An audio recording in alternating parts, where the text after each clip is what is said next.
बिहार विधानसभा चुनाव के परिणाम का हर किसी को इंतजार है, लेकिन उससे पहले जिस तरह के एग्जिट पोल सामने आए हैं उसमें ज्यादातर ने एनडीए की वापसी की भविष्यवाणी की है, जबकि कई एग्जिट पोल ने कांटे की टक्कर दिखाई है।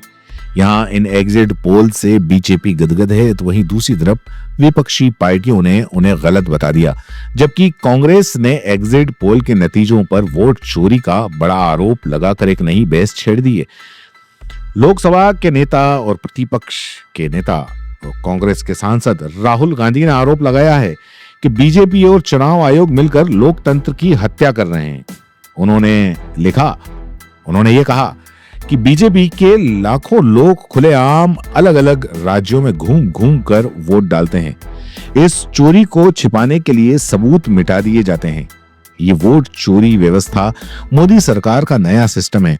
वहीं कांग्रेस ने अपने आधिकारिक एक्स हैंडल से एक शख्स का नाम जारी करते हुए दावा किया कि अजीत झा नामक व्यक्ति ने हरियाणा, दिल्ली और अब बिहार चुनाव में वोट डाला है।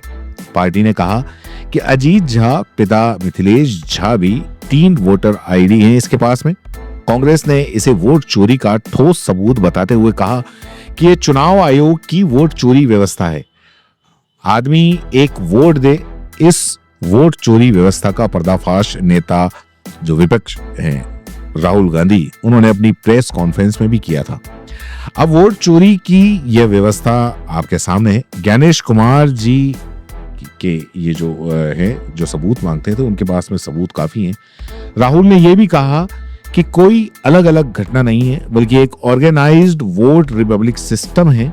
इसमें एक ही व्यक्ति को अलग अलग राज्यों में वोट डालने की अनुमति दी जा रही है।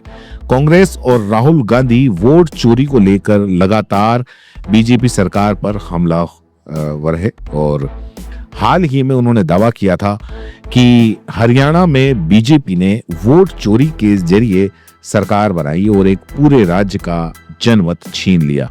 उन्होंने कहा कि बिहार के कोने कोने से आ रही खबरें वीडियो वोट चोरी के सबूतों की कड़ी को और मजबूत कर रहे हैं। राहुल गांधी ने कहा कि बीजेपी के कई नेता और कार्यकर्ता जिन्होंने दूसरे प्रदेशों के चुनाव में वोट डाला था, वो बिहार में भी वोट देते नजर आए। उन्होंने ये भी कहा कि जो सरकार वोट चोरी से बनती है वो कभी युवाओं और आम जनता के हित में काम नहीं करती। वहीं भारतीय चुनाव आयोग ने हाल ही में दिल्ली उच्च न्यायालय को सूचित किया कि लोकसभा चुनाव 2024 का सीसीटीवी फुटेज अब राष्ट्रीय राजधानी के 7 जिला चुनाव अधिकारियों के पास नहीं है, क्योंकि उन्हें नष्ट कर दिया गया है। इसको लेकर भी अब सवाल उठने लगे हैं चुनाव आयोग पर। ऐसे में सवाल ये उठता है कि एग्जिट पोल के बाद क्यों बवाल खड़ा हो गया है। तो आपको बता दें कि एक्सिस माई इंडिया के एग्जिट पोल में एनडीए को 121 सीटें से 141 सीटें, जबकि महागठबंधन को 98 से लेकर 118 सीटें मिलने का अनुमान बताया गया है। और इसके साथ ही कई एग्जिट पोल में एनडीए की सरकार बनती दिख रही है। राहुल गांधी के आरोप उसी दिन सामने आए जब आंकड़े सार्वजनिक हुए। राजनीतिक विश्लेषकों का मानना है कि कांग्रेस का ये वोट चोरी अभियान पोस्ट पॉल जो है वो नैरेटिव सेट करने और रणनीति का हिस्सा है, ताकि हार की स्थिति में राजनीतिक तर्क पहले से तैयार कर लिए जाएं। आपका क्या कहना है नीचे कमेंट बॉक्स में हमें बता सकते हैं।